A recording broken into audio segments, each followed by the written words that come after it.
why don't you give our audience a view of what the iceberg behind you is all about?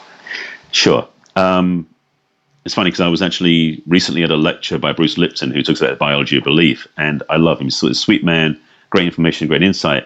He said something that I talk about, so I actually got better numbers from his specifics because he's good with statistics, being a scientist. If you know what an iceberg is, basically, in terms of an iceberg sits in the ocean, and approximately 90-something% of it is below the surface, and about 5-10% of it is above the surface, because an iceberg is the hidden part. Hence the problem with the Titanic and other things too, where icebergs are deceptive. Well, our consciousness is the same. The way Bruce put it, he said that basically something like 95-96% of our consciousness is our subconscious, and 4-5% is our conscious mind. And the way he described it was, and I love this because he talks about how our conscious mind is our dreams, our visions, our intentions, what we wish for. Our subconscious mind is all our rules, have-tos, history, and beliefs. Now, the way I use it in my work is, the challenge is that we set intentions about relationships. So the Foggy Glasses piece, where you basically get a vision and clarity of what you want to create, that's great. However, if you don't deal with and make peace with and have some resolution with your iceberg below the surface, that's going to keep overriding your choices. And again, the iceberg being so much below the surface, that's a lot of power. So a conscious mind may be only 4 or 5%, and a subconscious mind is all the rest. That means that consciousness is being driven by this large chunk of energy that's tied to our beliefs, rules, and structures. That subconscious mind, unfortunately, was implanted around the age of 6. Yeah.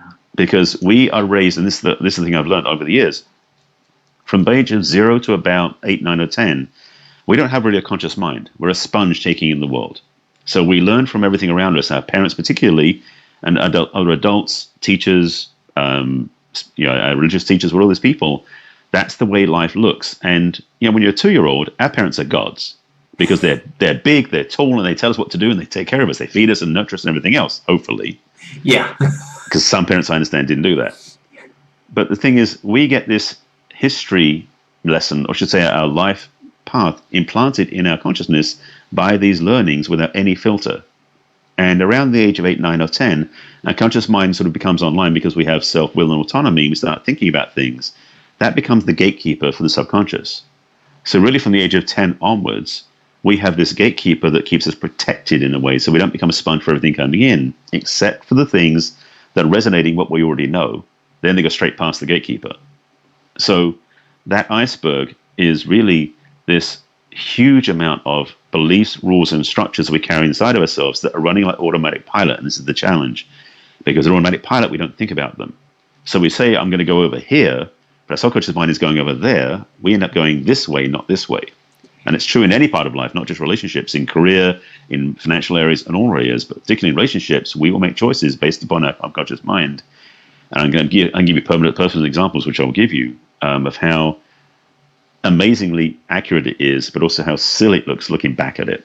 Yeah, well, and it's interesting because it's akin to the concept that I talk about in the personal growth area of my business, which is finding your 0 point and going back to find that blueprint inside of you that was left inside of you from day one, that the world and everything, all the well-meaning people have masked over and taken you in in a different direction. And you look in the public eye, there's countless times where when parents and when well-meaning people have supported what was inside of somebody, they are successful, even if they come from humble and terrible beginnings like Loretta Lynn and Oprah. Yes, for those of you millennials who don't know Loretta Lynn, go look her up. I've just completely dated both Barry and myself. Thank you very much. But no, I mean, but that's the whole or we'll bring it into today. Taylor Swift. There we go. Now this video will go to #1 everywhere. There we go. Because we'll put it in the hashtags. Yeah, just put hashtag Taylor Swift. But no, in all seriousness, it's when you have well-meaning people who support you and support the good things in your subconscious, you have a great path. When you don't, and they think they kind of know better than you, and they don't realize what's inside of you, it becomes a challenge. Now, when you work with people, do you find that same thing when looking at the iceberg and everything else, and when going back into their past? Do you kind of see the same thing, or do you see something different? Well, let me first start off with my own story, just to give you some personal highlights on this, because it's part of that hero's journey. True. I mentioned at the beginning about how my parents had what I thought was a perfect relationship. Everything was working fine, no arguments, everything else. Well, that was the rule book I took out into my dating life. So I mentioned that in my teens and 20s when I dated, it would go for a few months, then we'd have an argument and I'd leave. That's because the rules I had been raised with, that iceberg, was that my parents never argued. Therefore, a relationship that works never had arguments, and I proved myself wrong every single time.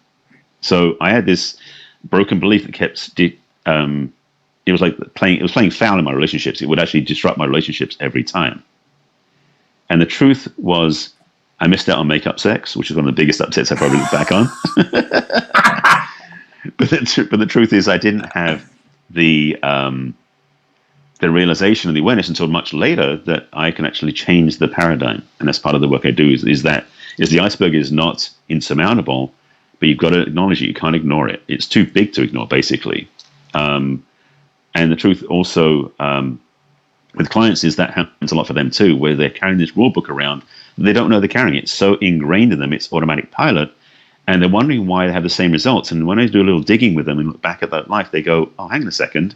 That's what they did. I'm doing the same thing. And it's such an awareness, and that can change it just there. It is sometimes more work to do with healing there, because I've got a background with memory healing as well. But sometimes just the awareness can change everything. Yeah, and sometimes it's, as they used to say, the 800-pound gorilla or the elephant in the room. It's in there, and if you don't acknowledge it's, I'll say it a little bit differently. If you got an 800-pound gorilla in the room or the iceberg behind you, and you don't not acknowledge its existence, if it's an 800-pound gorilla, guess what? You're going to be dinner tonight. And it's, it's just, it is what it is. And if it's the iceberg, you're going to be the Titanic. To watch the rest of this epic episode now, click on the link below the video. Do it now. You'll be glad you did. Are you still here? What are you waiting for? Watch the rest of this epic episode now by clicking on the link below the video.